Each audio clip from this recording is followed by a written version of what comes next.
بسم الله الحمد لله والصلاة والسلام على رسول الله وعلى آله وصحبه ومن والاه رب اشرح لي صدري ويسر لي أمري واحلل عقدة من لساني يفقهوا قولي. Mes frères et sœurs, on continue toujours notre série sur les compagnons, les 10 compagnons à qui il fut promis le paradis, radiyallahu anhum wa an jami'i as-sahaba.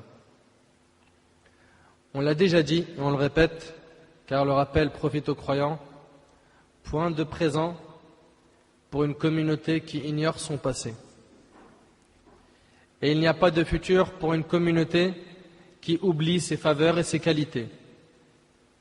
Je le répète encore une fois, nous n'avons pas choisi de traiter cette série pour vous raconter des histoires fantastiques, mais pour en tirer profit. Les ennemis de l'islam ont tenté par tous les moyens de placer des obstacles entre la communauté et son passé glorieux, afin d'empêcher la communauté d'en tirer une lumière qui illuminera son chemin. De nos jours, toutes les communautés sont fières de leurs ancêtres, mais sachez que la communauté qui mérite le plus d'être fière de son passé est bel et bien la communauté de Muhammad sallallahu alayhi wa sallam. Allah tabaraka wa ta'ala a dit dans Surat Ali Imran, Surat 3, verset 110, « Kuntum khayra ummatin ukhrijat linnas » Vous êtes la meilleure communauté qu'on ait fait surgir pour les hommes. Vous ordonnez le convenable, interdisez le blâmable et croyez en Allah. Et sachez mes frères et sœurs que le fait d'être la meilleure communauté n'est pas une chose innée ou raciale. Non. Ce n'est pas parce qu'on est issu de telle ou telle origine qu'on est les meilleurs, absolument pas. Certains pensent que les meilleurs c'est les Marocains, d'autres les meilleurs c'est les Algériens, d'autres les meilleurs c'est les Tunisiens, les Maliens, les Sénégalais, etc. Alors que le meilleur d'entre nous c'est qui? Le plus pieux. Le fait d'être la meilleure communauté s'acquiert par la croyance en Allah tabaraka wa ta'ala et en son messager sallallahu alayhi wa sallam, et par la propagation, par la transmission du message de l'islam. Mes frères et sœurs, je le dis haut et fort, cette communauté a engendré et ne cessera d'engendrer des hommes et des femmes dotés de biographies devant lesquelles nous devons fièrement nous arrêter. En effet, les compagnons du prophète sallallahu alayhi wa sallam ont été très nombreux. Et vous raconter toute leur biographie n'est pas une chose facile, car il est facile d'observer une étoile dans le ciel, bien qu'il soit impossible de toutes les compter. Aujourd'hui, nous avons rendez-vous avec un grand imam. Encore une fois, je ne traite pas sa biographie aujourd'hui pour vous conter une histoire, mais bien pour en tirer profit.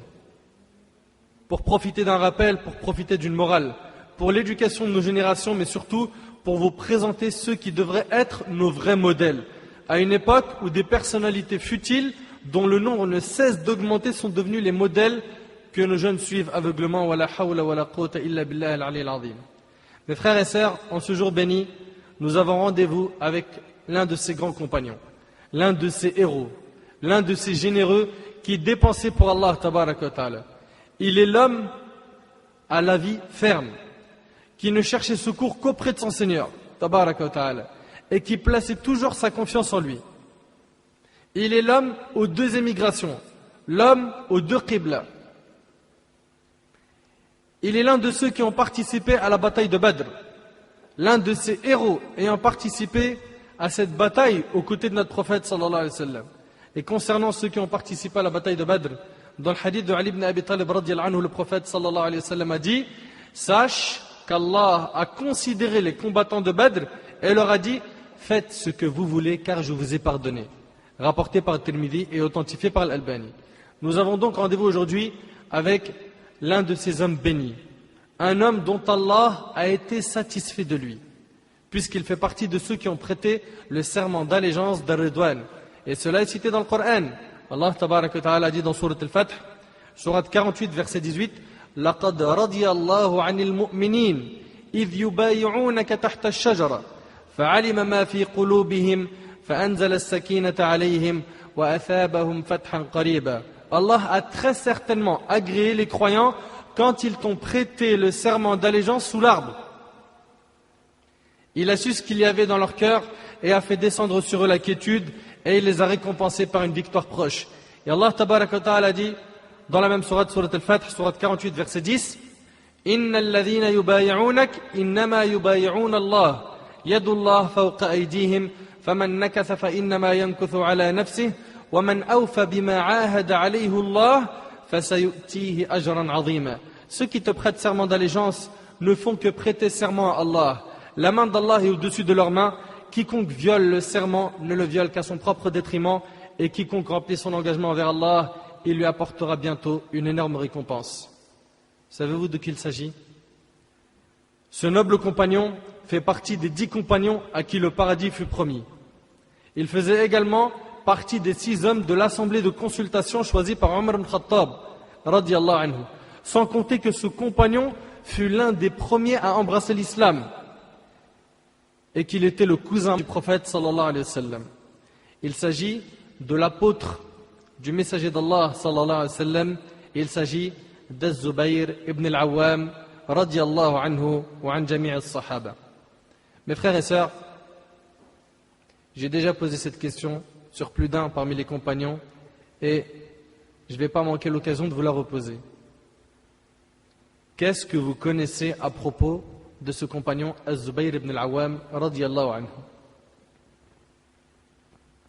C'est triste de voir que quand on dit qu'est-ce que vous connaissez d'Az-Zubayr, de Mus'ab ibn Umayr, de Talha, de Hamza radiyallahu anhum, c'est triste d'entendre que personne ne sait qui est Abdullah ibn Hudhafa, qui est Mu'adh ibn Jabal, qui est Saïd ibn Zayd. Sinon, ils ne nous parlent pas. Mais par contre, il suffit de citer un nom de joueur de foot, ou de chanteur, ou de comédien, de star, de débauché, pour que tu vois la personne dire « Oui, je le connais. Lui, t'as pas vu hier sur M6 ? Elle, t'as eu le journal, qu'est-ce qu'il a dit d'elle hier ?» Wa inna lillahi wa inna ilayhi raji'un. Mon frère, ainsi que toi ma sœur, qu'est-ce que tu connais à propos de Zubayr ibn al-Awwam radiyallahu anhu? Qu'est-ce que tu connais à propos de ce grand homme, de ce pieux, cet apôtre? Sais-tu ce qu'a accompli ce grand compagnon dans sa vie? Eh bien, tout cela nous allons le voir ensemble avec l'aide d'Allah tabaraka wa ta'ala à travers ce dars, afin que nos jeunes en tirent des leçons et apprennent, et que les riches apprennent, et que quiconque souhaite savoir comment faire vivre sa religion apprenne. Allons donc tous apprendre de la part de ce noble compagnon, Az-Zubayr ibn al-Awwam radiyallahu anhu. Az-Zubayr ibn al-Awwam radiyallahu anhu a embrassé l'islam très tôt. Il était très jeune. En effet, il est rapporté dans une version qu'il a embrassé l'islam à l'âge de 16 ans. À l'âge de 16 ans. Subhanallah. Il était jeune, n'est-ce pas? La semaine dernière, on a parlé de qui? De Sa'd ibn Abi Waqqas. Il a embrassé l'islam à quel âge? 17 ans.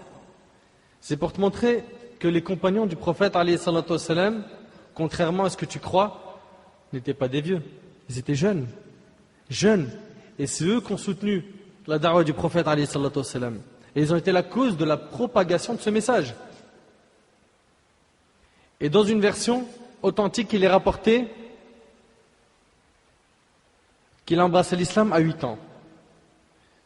Maintenant, entre nous, compare ton fils de 8 ans à Zubayr ibn al-Awwam à cet âge-là. À quoi pensent nos enfants à cet âge-là, à 8 ans? Et comment est leur relation avec Allah Azza wa Jal? À 8 ans, chez nous, en France, de manière générale, dessins animés, jeux vidéo, sorties, jouer au vélo, etc., etc., etc. Et je ne suis pas en train de dire qu'il n'y en a aucun parmi eux qui apprend le Coran, qui apprend la Sunna, qui fait la salat, qui a des parents qui le motivent, mais on le sait. On le sait que beaucoup de nos jeunes, beaucoup de nos enfants sont noyés dans les jeux. Et dans leur cerveau, il n'y a que des jeux et des dessins animés. Et quand tu leur dis « Qu'est-ce que tu connais de l'islam ?» Voilà, vous le savez. Et je ne généralise pas. Je sais qu'il y a des enfants qui sont, masha'Allah, qui sont un honneur et une fierté pour notre communauté. Et j'implore Allah tabaraka wa ta'ala en faveur des parents qui éduquent leurs enfants selon Al-Qur'an wa Sunnah. Qu'Allah subhanahu wa ta'ala les préserve et les récompense. Zubayr ibn al-Awwam radiyallahu anhu a donc embrassé l'islam très jeune, à l'âge de 8 ans. Et dans une version qui se trouve dans Mustadrak al-Hakim, ainsi que dans le Mu'jam de Tabarani, avec une chaîne de transmission mursal, mais il est mursal sahih al-isnad, Zubayr ibn al-Awwam radiyallahu anhu, alors qu'il n'avait que 12 ans. 12 ans. Une rumeur s'était propagée à la Mecque, alors que le prophète alayhi salatu wassalam était persécuté. Le prophète alayhi salatu wassalam était dans la maison d'Al-Arqam ibn Abil Arqam. Il y plantait les graines du tawhid, de l'unicité d'Allah, dans les cœurs purs. Il appelait à Allah en secret. En secret, pourquoi? Parce que les idoles avaient encore beaucoup d'adeptes. Beaucoup d'adeptes qui étaient furieux de cette da'wa, de la da'wa du prophète alayhi salatu wassalam, et qui étaient prêts à châtier du plus dur des châtiments toute personne qui dirait la moindre parole mauvaise sur leurs idoles, bien que celles-ci n'étaient que des mensonges et des fausses divinités. Et je vous demande à présent, mes frères et sœurs, d'imaginer ce que ces gens-là, qui étaient prêts à s'entretuer pour un conflit au sujet d'une chamelle, étaient capables de faire pour leurs idoles, pour qui ils sacrifiaient des centaines de chamelles. Le prophète alayhi salatu wassalam appelait donc les gens en secret à l'islam dans la maison d'Al-Arqam ibn Abil Arqam. Et à cette époque, les polythéistes de la Mecque lui avaient déclaré la guerre. Le prophète alayhi salatu wassalam était donc persécuté, alors qu'il alayhi salatu wassalam était soucieux de la da'wa et des gens ayant suivi cette da'wa. Des premiers musulmans ayant témoigné qu'il n'y a de divinité qu'Allah et que Muhammad alayhi salatu wassalam est son messager. Ils étaient minoritaires à cette époque-là. Il n'y en avait pas beaucoup qui avaient embrassé l'islam. Et à cette époque-là, une rumeur qui dit que le prophète alayhi salatu wassalam avait été tué a commencé à se propager. Et Az-Zubayr ibn al-Awwam radiyallahu anhu, cet enfant béni qui n'avait même pas encore eu ses 15 ans, qui était jeune, entendit cette nouvelle comme tout le monde l'avait entendue. Mais comme je vous l'ai dit, Az-Zubayr ibn al-Awwam radiyallahu anhu était un enfant pas comme les autres. Il décida de traduire son amour sincère pour le prophète alayhi salatu wassalam. Il prit alors son épée, il a pris son épée, et parti comme un lion à la recherche du prophète alayhi salatu wassalam afin de prendre de ses nouvelles. Sur sa route, lorsque les gens le croisaient, il disait: qu'a cet enfant apporté une épée? Qu'a cet enfant apporté une épée?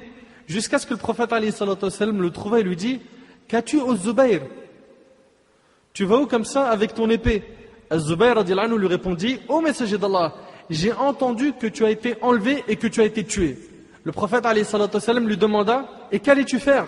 Cet enfant béni lui répondit alors: j'allais frapper de mon épée celui qui t'avait enlevé. Subhanallah, un petit enfant, mais dans son cœur, il y avait l'amour de Nabi alayhi salatu wassalam. Vous vous rendez compte à quel point Az-Zubayr ibn al-Awwam radiyallahu anhu aimait le prophète sallallahu alayhi wa sallam. J'allais frapper de mon épée celui qui t'avait enlevé.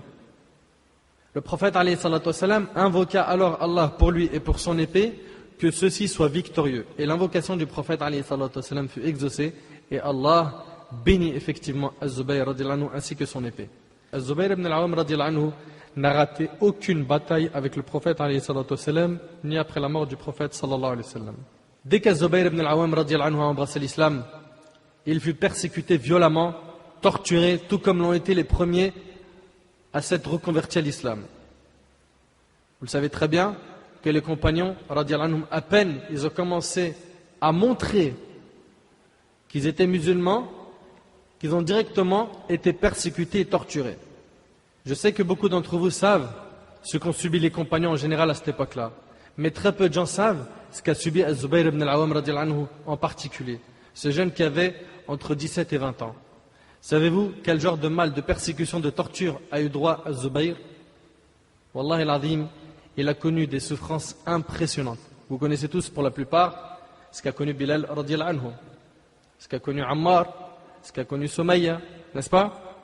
Mais qui d'entre vous a déjà entendu ce qui est arrivé à Zubayr ibn al-Awwam radiyallahu anhu? Et attention, il n'a pas été le seul. Même notre prophète alayhi salatu wassalam, en personne, a longtemps été éprouvé et persécuté. sa tête a été couverte de poussière. On lui a jeté les entrailles d'un chameau sur le dos. Le prophète alayhi salatu wassalam a même été étranglé par qui? Par Uqba ibn Abi Mu'ayt. Au point où sa respiration a failli se couper. Mais Abu Bakr as-Siddiq radiyallahu anhu est intervenu et a repoussé ce criminel en disant: allez-vous tuer un homme parce qu'il dit mon Seigneur est Allah, alors qu'il est venu à vous avec les preuves évidentes de la part de votre Seigneur? Donc étant donné que le prophète alayhi salatu wassalam a été éprouvé alors qu'il était le meilleur des hommes, c'est donc tout à fait normal qu'un croyant soit éprouvé. Même avant l'islam, il alayhi salatu wassalam faisait partie des personnes dignes de son peuple. Et c'était quelqu'un de très charismatique, sallallahu alayhi wa sallam. Un jour, un bédouin alla voir le prophète, alayhi salatu wa sallam. Lorsque le prophète, alayhi salatu wa sallam, se retourna vers lui, le bédouin eut peur. C'est là que le prophète, alayhi salatu wa sallam, clément comme il était, lui dit: calme-toi, ô mon frère, je ne suis pas un roi. Je ne suis que le fils d'une femme des Quraysh qui mangeait al-qadid à la Mecque. Al-qadid, c'est de la viande séchée par le soleil. Et le hadith, il est rapporté par Ibn Sa'ad avec une chaîne de transmission valide. Je reviens à dire que même le prophète alayhi salatu wassalam a été éprouvé malgré son statut privilégié. Donc, il n'est pas anormal qu'Az-Zubayr ibn al-Awwam radiyallahu anhu subisse lui aussi persécution, mal et torture. À présent, savez-vous comment a été torturé ce noble compagnon, Az-Zubayr radiyallahu anhu? Je sais que beaucoup d'entre vous savent comment d'autres compagnons ont été torturés. Mais j'en suis sûr que seulement peu de gens savent à quel genre de torture fut exposé Zubayr. Tout d'abord, sachez que c'est son oncle paternel qui avait été chargé de le torturer. Imagine. C'est son oncle. Mets-toi à sa place. Ton oncle, il est chargé de te torturer. Et prenez son neveu, alors qu'il était encore très jeune. Il n'avait même pas la vingtaine. Il l'enroulait dans un tapis de paille, puis il brûlait ce tapis pour que sa fumée étouffe Zubayr par l'intérieur. Qu'est-ce que tu en penses? T'imagines un petit peu? Et lorsque Zubayr radiyallahu anhu criait au secours, son oncle le brûlait avec le feu. Lorsqu'il ne pouvait plus supporter cette souffrance et qu'il en criait, son oncle s'approchait de lui et lui disait: mais crois au Dieu de Mohammed et je t'épargnerai de ce supplice. Subhanallah, la seule chose qui va le soulager et l'apaiser, c'est que son neveu devient mécréant. Mais crois au Dieu de Mohammed et je t'épargnerai de ce supplice. Et Zubayr radiyallahu anhu disait aussi fort qu'il pouvait: non, par Allah, jamais je ne retournerai à la mécréance. Quelle leçon! Ces hommes-là ont sacrifié leur vie pour la religion. Et là on va s'arrêter un petit peu. Subhanallah, on le met dans un tapis, on le brûle, on l'étouffe et on lui dit mécrois et il ne mécroit pas. Aujourd'hui, pour beaucoup moins que ça, certains seraient prêts à abandonner leur religion. Certains ont même abandonné leur religion sans qu'on leur mette la pression. C'est vrai ou c'est pas vrai? Fais la prière mon frère, je peux pas, je travaille. Je peux pas, je suis à l'école. Et toi ma sœur, je peux pas. Pourquoi tu peux pas? Je suis pas encore prête. Sans aucune torture, sans aucune souffrance, on a du mal à pratiquer notre religion. Eux, ils ont tout sacrifié pour qu'aujourd'hui on dise La ilaha illallah Muhammad Rasulullah. Pour que cette religion, tu l'aies présentée à toi sur un plateau en or. Et avec ça, on arrive à dire Akhi, est-ce que je peux prier assis dans mon travail? Parce que si je prie debout, subhanaka rabbi. Des concessions sur concessions sur concessions. Akhi, moi, je rattrape mes prières le soir. Moi, dans le travail, je ne peux pas leur dire que je mange halal. Ils vont me faire des problèmes. Alors, je mange avec eux, je dis bismillah et c'est pas grave. Concession sur concession sur concession. C'est vrai ou c'est pas vrai? Combien d'entre nous sont fiers d'être musulmans? Combien d'entre nous sont prêts à faire un petit peu de sacrifice pour la religion d'Allah? Je ne dis pas beaucoup de sacrifices comme les compagnons. Parce que tu vas me dire, c'est impossible d'atteindre leur degré. Mais un petit peu, Akhi, un petit peu, ma sœur.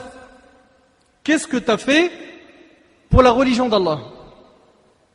Akhi, c'est une grande question ça. Déjà, j'ai du mal à faire pour moi-même. Qu'est-ce que tu as fait pour toi-même? Est-ce que tu as essayé de te préserver des flammes de l'enfer en obéissant aux ordres d'Allah et ceux du prophète alayhi salatu wassalam? Ou bien tu t'es dit, on est en France, c'est dur, et de toute façon, tout le monde est dans le même sac, allez, on suit la masse. C'est ce qui se passe aujourd'hui. Il sort avec une fille, pourquoi? Parce que tout le monde sort avec une fille. Lui, il met de la marque, pourquoi? Parce que tout le monde met de la marque. Et attention, pas n'importe quelle marque, il suit la mode. Pourquoi? Parce qu'ils suivent tous la mode. Ils n'ont plus de personnalité, ils n'ont plus d'identité. On souffre de ça aujourd'hui. On souffre de ça aujourd'hui. Les compagnons, radiyallahu anhum, c'était pas la même chose. Eux, ils ont fait le vrai choix dans leur vie. Ils ont choisi l'islam, sans faire de tri ni de sélection. C'est pas comme nous. On veut une religion sur mesure. Ça j'aime bien, je garde. Ça j'aime pas, c'est dur. Ça plus tard. Ça maintenant. Ça c'est facile. Oh Ramadan, allez, tout le monde le fait, il n'y a pas de mal. Et de toute façon, la cigarette, on fumera le soir. C'est vrai ou c'est pas vrai? Ces hommes-là ont sacrifié leur vie pour la religion. Az-Zubayr radiyallahu anhu nous enseigne ici une leçon très importante, celle de l'endurance. Celle d'avoir compris que l'islam est notre capitale. Notre religion est la chose la plus importante que l'on possède. Mon frère, si tu perds tout ton argent, c'est pas grave. Si tu perds les membres de ta famille, c'est pas grave. Si tu perds ton travail, c'est pas grave. Mais si tu perds ta religion, tu as tout perdu. C'est l'enfer pour une éternité qui t'attend après la mort. Et tôt ou tard, tu vas mourir. Et tôt ou tard, tu seras exposé devant ton Seigneur sans qu'il n'y ait entre toi et Allah aucun interprète, aucun avocat, aucun piston. Toi, tes œuvres, devant qui le Seigneur des mondes. Notre capitale, c'est notre religion. Et ce compagnon, vous avez vu comment il était ferme, comment il était prêt à sacrifier sa vie pour la religion d'Allah. Où sont nos sacrifices? Qu'avons-nous fait exactement pour satisfaire Allah tabaraka wa ta'ala?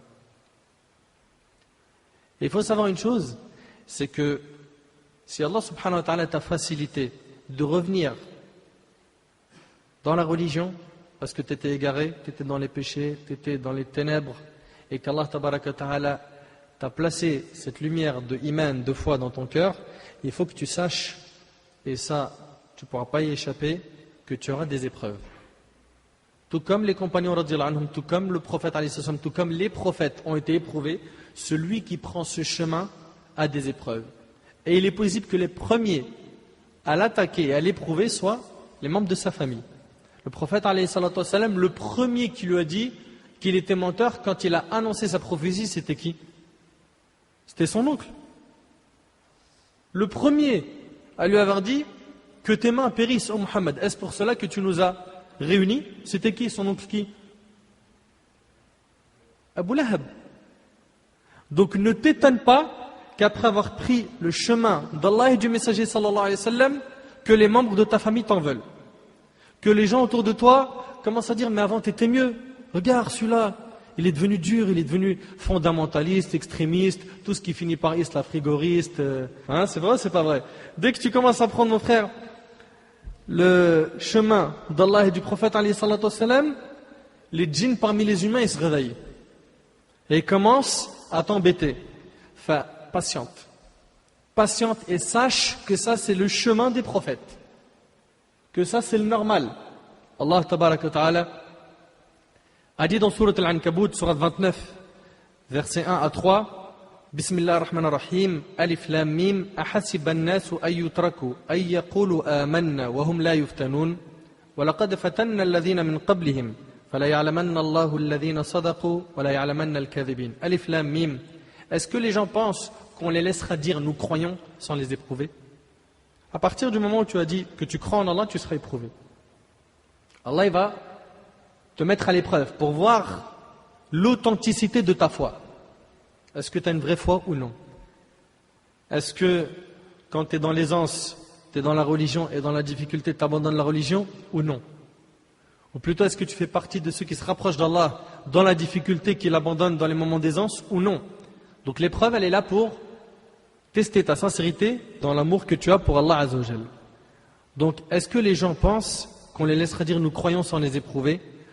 Certes, nous avons éprouvé ceux qui ont vécu avant eux, ainsi Allah connaît ceux qui disent la vérité et ceux qui mentent. Et Allah tabaraka wa ta'ala a dit dans Surat Ali Imran, Surat 3, verset 142, Am hasibtum an tadkhulul jannah wa lamma ya'lamillahu alladhina jahadu minkum wa ya'lam as-sabirin. Écoute bien, comptez-vous entrer au paradis sans qu'Allah ne distingue parmi vous ceux qui luttent et ceux qui sont endurants? Vous croyez qu'on va rentrer au paradis comme ça? Je fais aucun effort, je fais rien, je prie pas, j'obéis pas à mes parents, je fume, je sors la nuit, je fréquente des mauvaises personnes, je vais en boîte, j'écoute de la musique, je fume du shit, etc., etc., etc. Et khlas, l'essentiel c'est le cœur. Akhi, c'est pas comme ça que ça se passe. C'est pas comme ça que ça se passe. Comptez-vous entrer au paradis sans qu'Allah ne distingue parmi vous ceux qui luttent et qui sont endurants? Et Allah tabarak wa ta'ala a dit dans Surat al-Baqarah, Surat 2, verset 214, أَمْ حَسِبْتُمْ أَنْ تَدْخُلُوا الْجَنَّةَ وَلَمَّا يَأْتِكُمْ مَثَلُ الَّذِينَ خَلَوْا مِنْ قَبْلِكُمْ مَسَّتْهُمُ الْبَأْسَاءُ وَالضَّرَّاءُ وَزُلْزِلُوا حَتَّى يَقُولَ الرَّسُولُ وَالَّذِينَ آمَنُوا مَعَهُ مَتَى نَصْرُ اللَّهِ أَلَا إِنَّ نَصْرَ اللَّهِ قَرِيبٌ. Pensez-vous entrer au paradis alors que vous n'avez pas encore subi des épreuves semblables à celles que subirent ceux qui vécurent avant vous? C'est Allah Azza wa Jal qui s'adresse à nous. Écoute bien ces versets. Pensez-vous entrer au paradis alors que vous n'avez pas encore subi des épreuves semblables à celles que subirent ceux qui vécurent avant vous? Misère et maladie les avaient touchés. Écoute bien, misère et maladie les avaient touchés et ils furent secoués jusqu'à ce que le messager et avec lui ceux qui avaient cru se fussent écriés: quand viendra le secours d'Allah? Quoi? Le secours d'Allah est sûrement proche.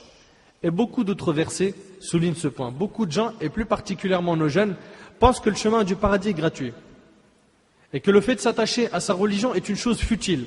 Malheureusement, ceux qui raisonnent ainsi ont un comportement différent dans l'aisance et dans la difficulté. En effet, quand il gagne de l'argent, quand il obtient des diplômes, quand il réussit de manière générale dans sa vie, il en est heureux. Cependant, lorsqu'il est touché par la moindre épreuve, aussi petite qu'elle soit, elle l'anéantit.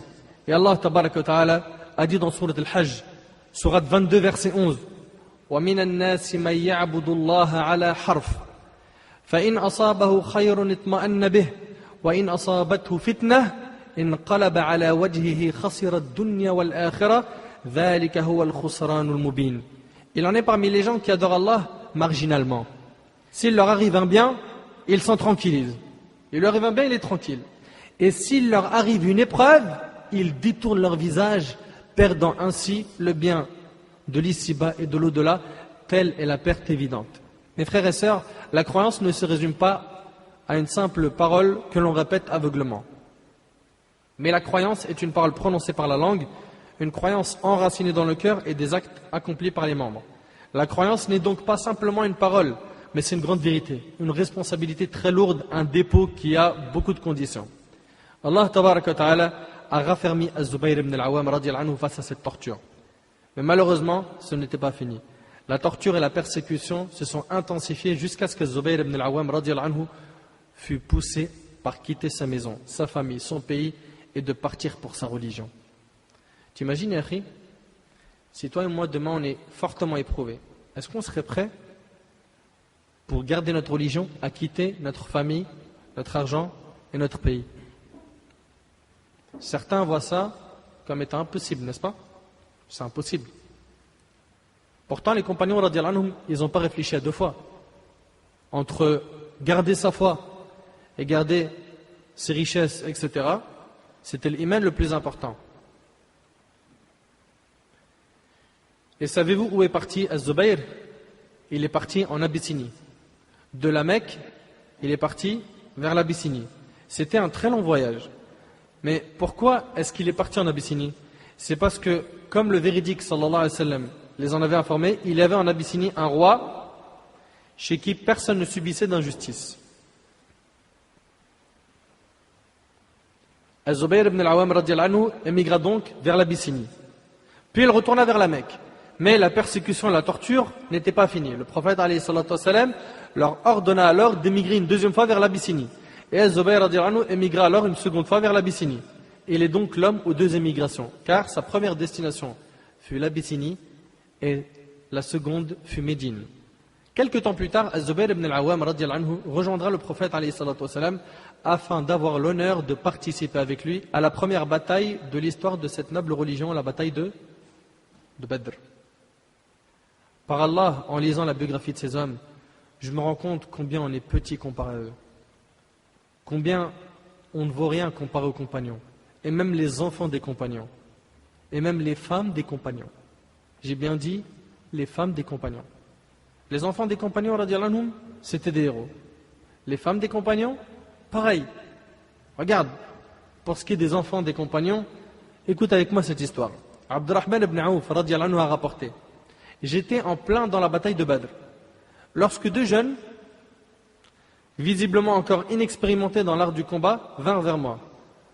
L'un à ma droite et le second à ma gauche. L'un d'eux me demanda en chuchotant de lui montrer où était Abu Jahl. Des petits enfants qui étaient à côté de Abdurrahman ibn Aouf. Il y en avait un à sa droite et un à sa gauche. Le premier qui est à sa droite, tu lui as dit en chuchotant: où est-ce qu'il est Abu Jahl? Et Abu Jahl, on sait c'était qui? Le chef des Mushrikin, le chef de l'armée ennemie. Et Abdurrahman ibn Aouf lui a dit: mais pourquoi est-ce que tu demandes où est Abu Jahl? Il ne comprend pas, il est petit, pourquoi il demande où est Abu Jahl? Qu'est-ce qu'il a dit, ce jeune? Il lui a dit: j'ai entendu que cet homme a insulté le prophète alayhi salatu wassalam, et il lui a dit: si jamais je le rencontre, je le tuerai. Abdurrahman ibn Aouf, il a été impressionné. Impressionné, pourquoi? Parce que ces paroles viennent d'un petit. Il dit, étonné, je me tournai vers la gauche, et l'autre garçon exprima le même désir. Il lui a dit: est-ce que tu sais où Abu Jahl? Il lui a dit: pourquoi? Il lui a dit: parce que j'ai entendu qu'il a insulté le prophète alayhi salatu wassalam, et si jamais je le rencontre, je vais le tuer. Et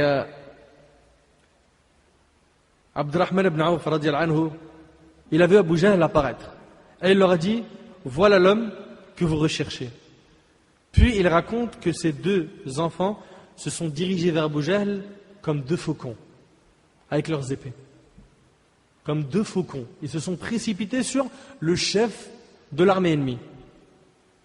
Et c'était une masse. C'était un grand physique. Et ils sont partis vers lui et ils le frappèrent simultanément avec leur épée et l'âge-vert.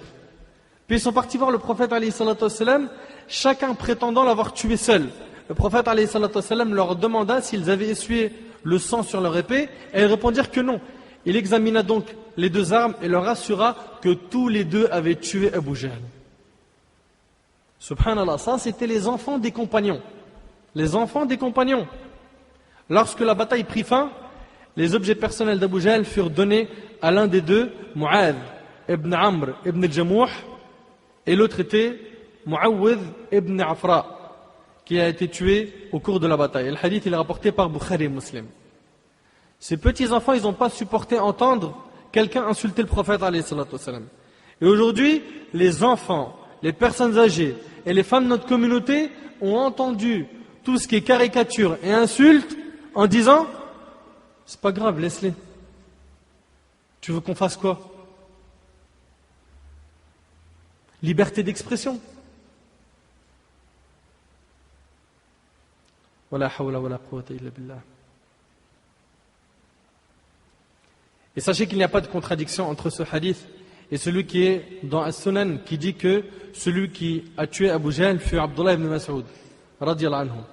En fait, Mu'adh et Mu'awwidh l'ont fait tomber par terre en le laissant fortement blessé. Et la version d'Ibn Mas'ud dit qu'il a trouvé Abu Jahl en train de lâcher le dernier souffle de sa vie, puis il l'a tué. Donc pas de contradiction entre les deux versions. Mes frères et sœurs, qui en est comparé à ces hommes? Qui en est comparé à ces deux héros? Toi mon frère, ainsi que toi ma sœur qui m'entends, qu'as-tu présenté pour ta religion afin de te sentir aussi fier de toi-même? Lors de cette bataille, la bataille de Badr, Az-Zubayr ibn al-Awwam radiyallahu anhu était aux avant-postes. Il fut le premier cavalier à participer à la bataille. En effet, il y avait deux cavaliers aux côtés du prophète alayhi salatu wassalam. Le premier était Az-Zubayr ibn al-Awwam à sa droite, et le second était Al-Miqdad ibn al-Aswad radiyallahu anhu an jami' al-Sahaba qui était à sa gauche. Az-Zubayr radiyallahu anhu chevaucha alors sa monture et il portait un turban jaune. Et vous serez stupéfait d'apprendre que l'ange Jibril alayhi salam est descendu sur la terre du combat par un ordre de la part d'Allah afin de combattre aux côtés du prophète alayhi salatu wassalam et afin que lui et les anges raffermissent les croyants. Et le plus frappant dans tout cela, c'est que Jibril alayhi salam est descendu avec le même signe qu'Az-Zubayr, ce turban jaune. La preuve est dans le hadith que rapporte l'imam At-Tabarani, et le hadith est mursal avec une chaîne de transmission authentique. Urwa ibn Zubayr a rapporté qu'Az-Zubayr ibn al-Awwam portait un turban jaune et Jibril est descendu avec le même signe que Zubayr ibn al-Awwam radiyallahu anhu an jami' as-sahaba. N'est-ce pas incroyable? N'est-ce pas incroyable? Jibril alayhi salam, il descend sur la terre du combat avec les mêmes signes que Zubayr. Et ils ont combattu jusqu'à ce qu'Allah Azza wa Jal accorde la victoire aux prophètes et aux croyants au cours de l'une des batailles les plus dignes qu'ont mené les musulmans, la bataille du Tawhid contre le Shirk. Et lors de la bataille de Uhud, comme nous l'avons vu ensemble au cours du dars précédent, la victoire se transforma en défaite. Le prophète alayhi salatu wassalam a même failli se faire tuer. Il fut blessé, son sang a coulé, sa dent fut cassée, et il y avait même une rumeur qui circulait dans le champ de bataille disant qu'il alayhi salatu wassalam s'était fait tuer. Et à cause de cela, certains compagnons ont abandonné le combat se disant que faire dans ce bas monde sans le messager d'Allah alayhi salatu wassalam. Mais à ce moment-là, Anas ibn Nadr radiyallahu anhu, et le hadith est rapporté par Bukhari et Muslim, leur dit: levez-vous et mourrez sur ceux que le prophète alayhi salatu wassalam a donné sa vie. Lors de ce jour difficile pour les musulmans, 70 compagnons du messager d'Allah sallallahu alayhi wa sallam perdirent la vie radiyallahu anhum. Et qu'Allah tabaraka ta'ala nous rassemble à leur côté au paradis. C'est alors qu'Abu Sufyan, le dirigeant de l'armée des polythéistes, se fixa l'objectif d'exterminer le reste des compagnons. Alors que 70 victimes étaient déjà un très grand nombre en vue des moyens de l'époque. Après cette bataille, Abu Sufyan souhaitait carrément conquérir Médine. C'est là que le prophète alayhi salatu wassalam a pris cette nouvelle, alors que les séquelles de la défaite étaient encore toutes fraîches. Le sang des 70 de ses compagnons coulait encore, mais le prophète alayhi salatu wassalam était déterminé à prendre les avants et à repousser l'ennemi depuis le désert. Le prophète alayhi salatu wassalam appela alors un certain nombre de compagnons qui répondirent immédiatement à l'appel. Et parmi ces compagnons, il y avait Az-Zubayr ibn al-Awwam et Abu Bakr as-Siddiq radiyallahu anhuma, qui furent désignés afin de diriger cette puissance qui allait repousser les polythéistes depuis le désert. Est-ce que vous arrivez un peu à imaginer la situation? Après une bataille acharnée, et après tout ce qu'ils ont subi, et après que le prophète alayhi salatu wassalam a été exposé à un grand danger, il alayhi salatu wassalam ordonna à Zubayr et Abu Bakr de diriger une armée. Et ce n'était pas une chose facile. Ces deux compagnons sont alors partis accompagnés d'une armée de 70 hommes. Et ils se précipitèrent vers le désert pour rencontrer l'ennemi. Lorsqu'Abu Sufyan, le dirigeant des polythéistes, apprit cette nouvelle, disant qu'une seconde armée était sur le point d'arriver pour les contrer, il fit immédiatement demi-tour vers la Mecque et renonça à la conquête de Médine. Ces compagnons purs choisis ont été mentionnés par Allah Azza wa Jal dans le Coran. Allah Tabaraka wa Ta'ala a dit de ses compagnons dans sourate Ali Imran, sourate 3, versets 172 à 174, الذين استجابوا لله والرسول من بعد ما أصابهم القرح للذين أحسنوا منهم واتقوا أجر عظيم الذين قال لهم الناس إن الناس قد جمعوا لكم فاخشوهم فزادهم إيمانا وقالوا حسبنا الله ونعم الوكيل فانقلبوا بنعمة من الله وفضل لم يمسسهم سوء واتبعوا رضوان الله والله ذو فضل عظيم. Ceux qui, quoique atteints de blessures, répondirent à l'appel d'Allah et du messager, et il y aura une énorme récompense pour ceux d'entre eux qui ont agi en bien et pratiqué la piété. Certes, ceux auxquels l'on disait « Les gens se sont rassemblés contre vous, craignez-les », cela accrut leur foi, et ils dirent « Allah nous suffit, il est notre meilleur garant ». Ils revinrent donc avec un bienfait de la part d'Allah et une grâce, nul mal ne les toucha, et ils suivirent ce qui satisfait Allah, et Allah est détenteur d'une grâce immense. Parmi ceux-là, il y avait Az-Zubayr ibn al-Awwam radiyallahu anhu. Et comme l'a dit Aïcha radiyallahu anha à son neveu, le fils de sa sœur, elle lui dit « Ton père et As-Siddiq, donc le véridique, firent partie de ceux qui répondirent à l'appel d'Allah et du messager. » Le mérite d'Az-Zubayr ibn al-Awwam radiyallahu anhu auprès d'Allah et de son messager fera apparition une nouvelle fois lorsque le prophète alayhi salatu wassalam lui annoncera deux bonnes nouvelles. La première de ces bonnes nouvelles est l'annonce du paradis. T'imagines, Yahri? T'imagines, on t'annonce que tu vas aller au paradis? Et qui te l'annonce? Le prophète alayhi salatu wassalam. Celui qui ne prononce rien sous l'effet de la passion.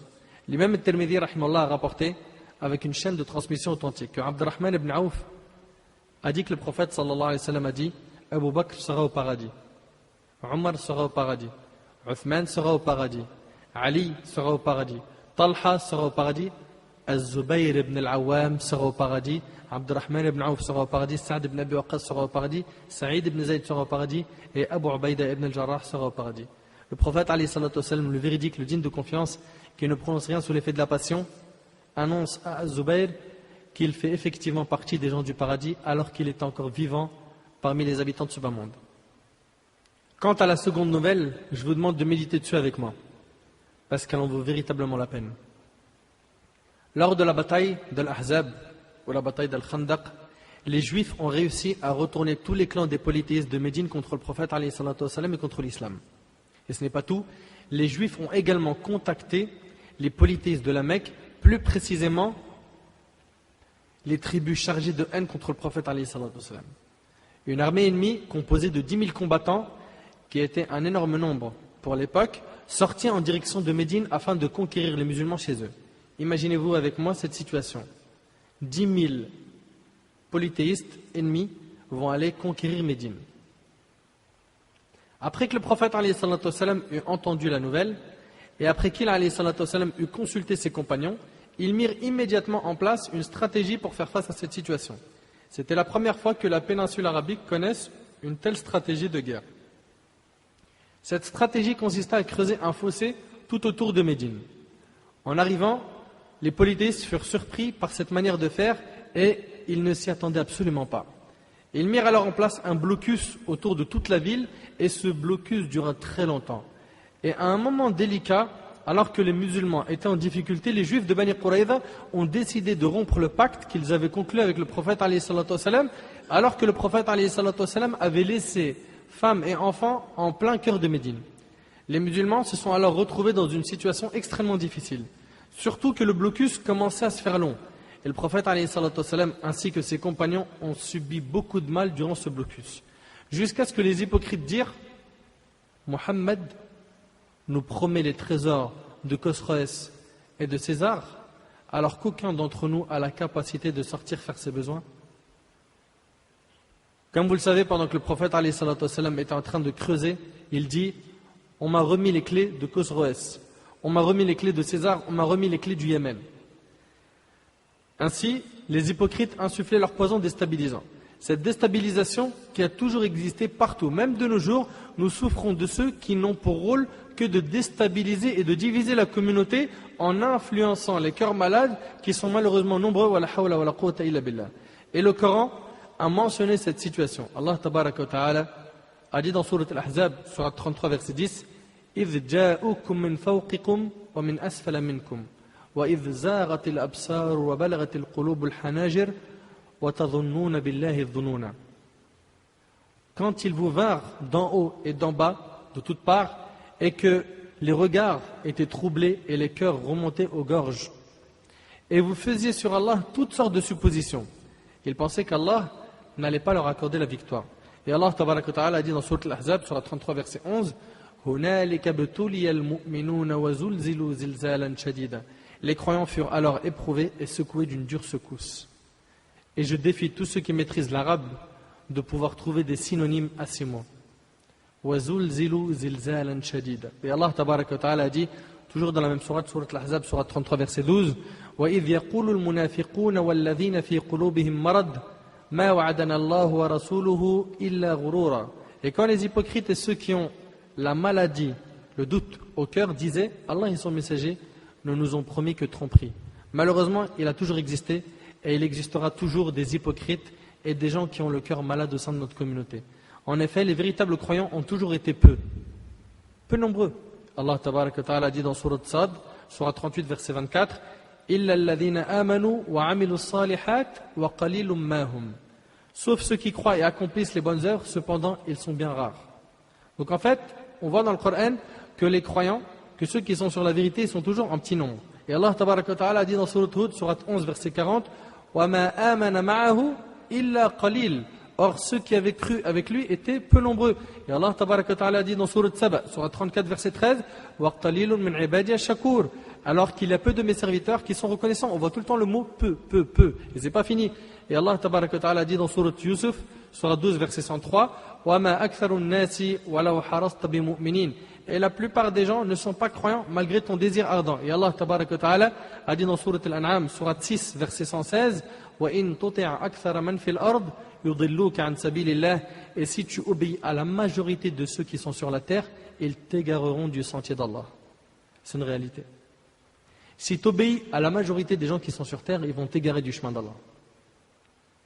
Parce que la majorité des gens sur la terre, ce n'est pas des gens qui sont sur la religion.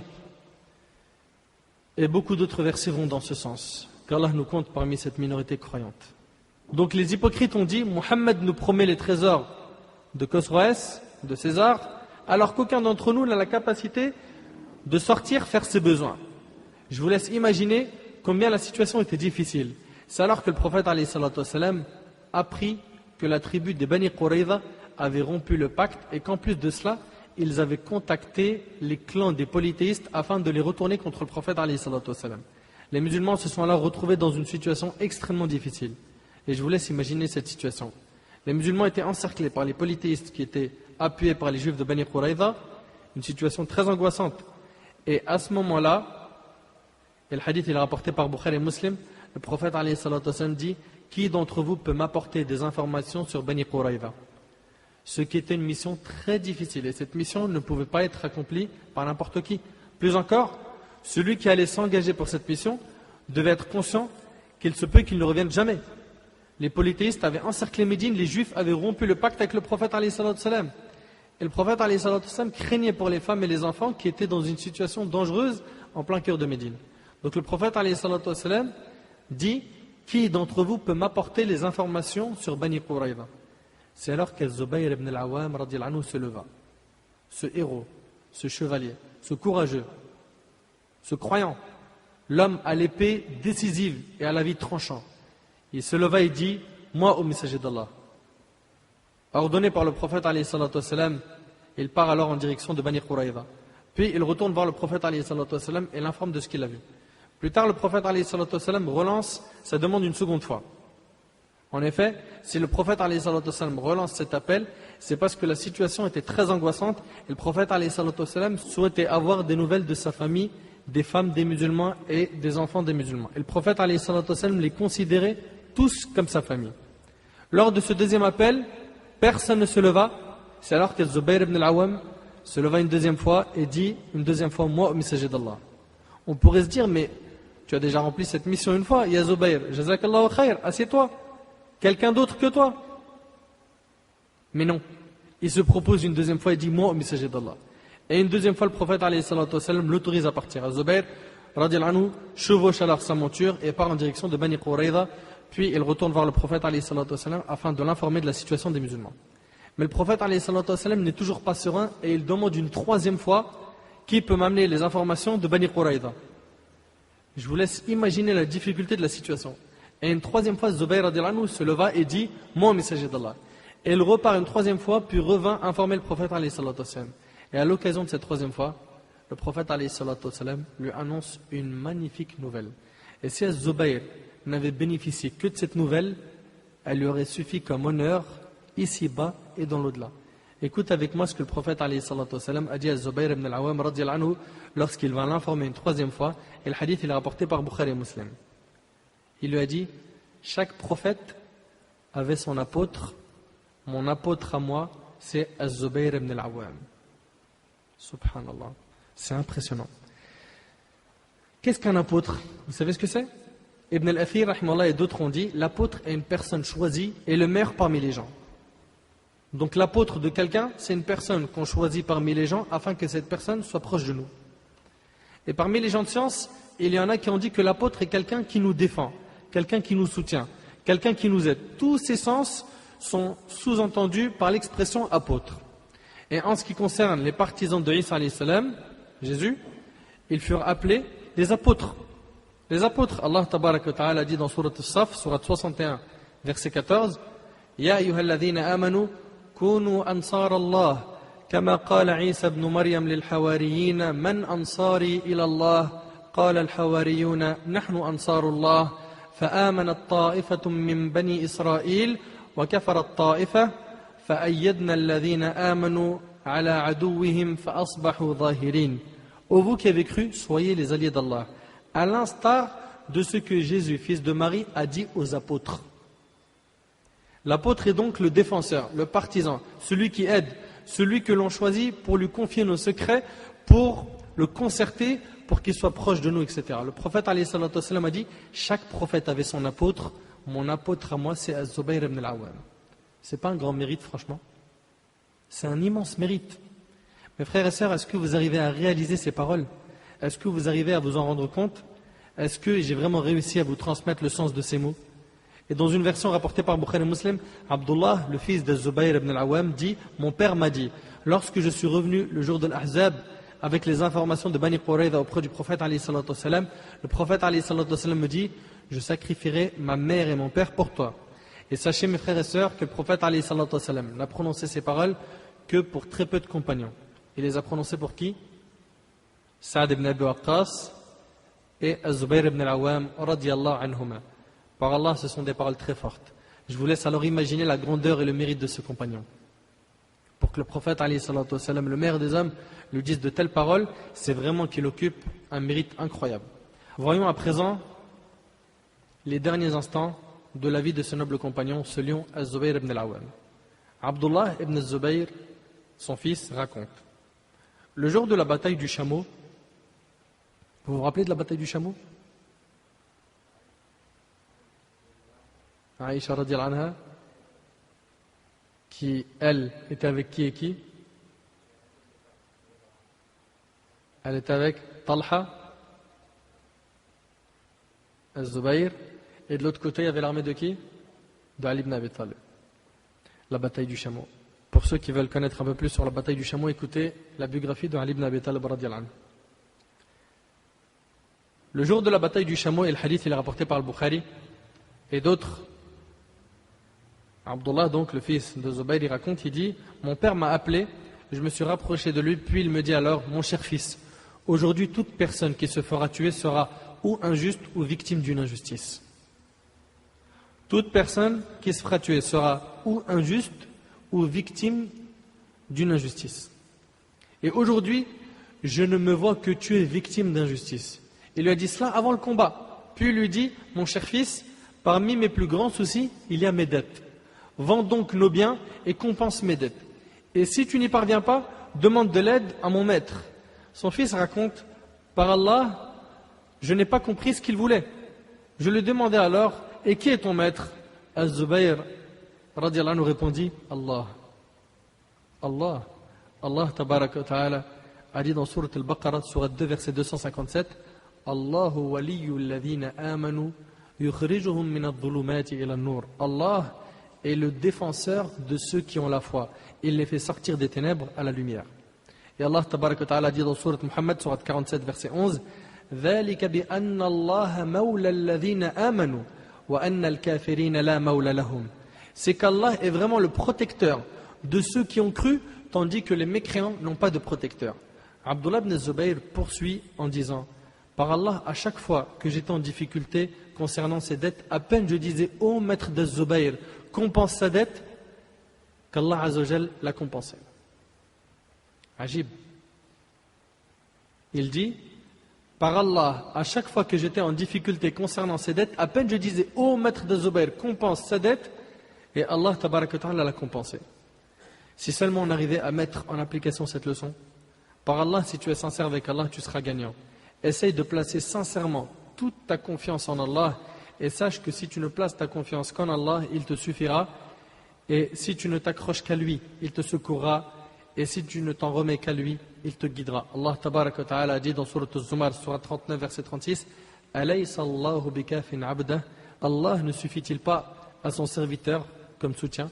Apprenons donc à donner, à faire des efforts, à nous sacrifier, à être sincères et à placer notre confiance en Allah, le Seigneur des cieux et de la terre, comme l'a fait Zubayr ibn al-Awwam radiyallahu anhu. Puis Zubayr radiyallahu anhu sera effectivement tué ce jour-là aux côtés de son frère Talha ibn Ubaydillah pour retrouver son Seigneur Jalla wa Ala dans des jardins et des ruisseaux, dans un séjour de vérité auprès d'un souverain omnipotent, comme en a témoigné le véridique, le digne de confiance, Muhammad sallallahu alayhi wa sallam. Az-Zubayr radiyallahu anhu est mort à l'âge de 66 ans et il a été enterré à Wadi Siba', proche de la ville de Basra en Irak. Qu'Allah tabaraka wa ta'ala récompense Az-Zubayr ibn al-Awwam pour ses efforts, pour ses sacrifices de la meilleure des manières. Qu'Allah Azza wa Jal le récompense de la meilleure des manières et qu'il nous rassemble à ses côtés et aux côtés de la mère des créatures Muhammad alayhi salatu wasalam, bien que nos œuvres soient insuffisantes. As'Allah subhanahu wa ta'ala an yanfa'ni bima qult wa an yanfa'akum bima sami'tum. هذا ما أعلم والله عز وجل أعلى وأعلم. سبحانك اللهم وبحمدك أشهد أن لا إله إلا أنت أستغفرك وأتوب إليك. بارك الله فيكم والسلام عليكم ورحمة الله وبركاته.